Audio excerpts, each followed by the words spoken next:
Hello.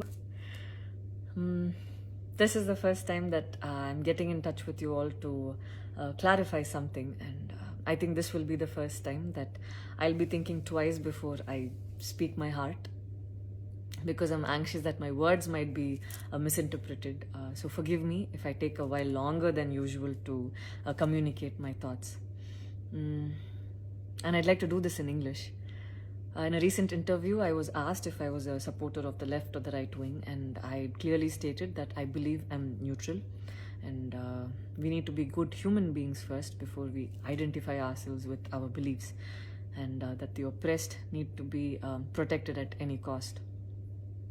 So further into the interview, I went on to elaborate on how I look at things, and I had quoted two references which had a huge impact on me, and which left me traumatized for days.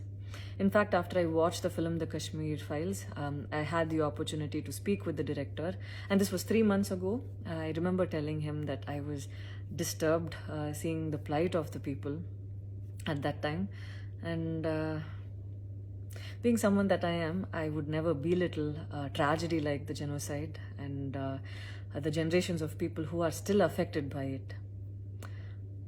Having said that, I can never come to terms with the mob lynching incident that had taken place during our COVID times, because I remember seeing that video and being shaken for days.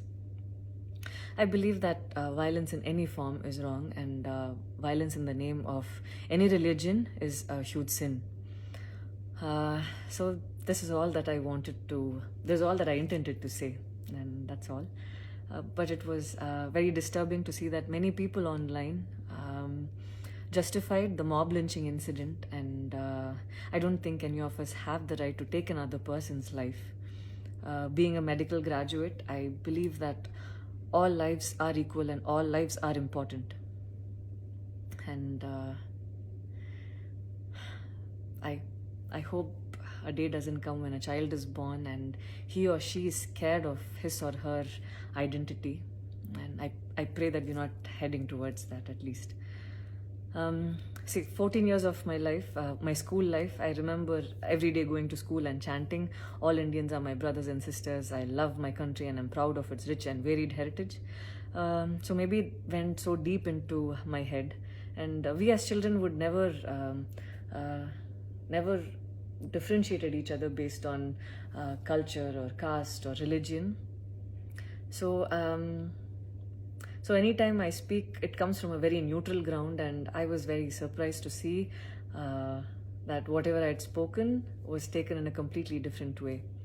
And it was also very upsetting to see that a lot of prominent personalities and websites had carried a snippet from the previous interview that I had given, even without seeing the complete interview or the genuinity behind what was said.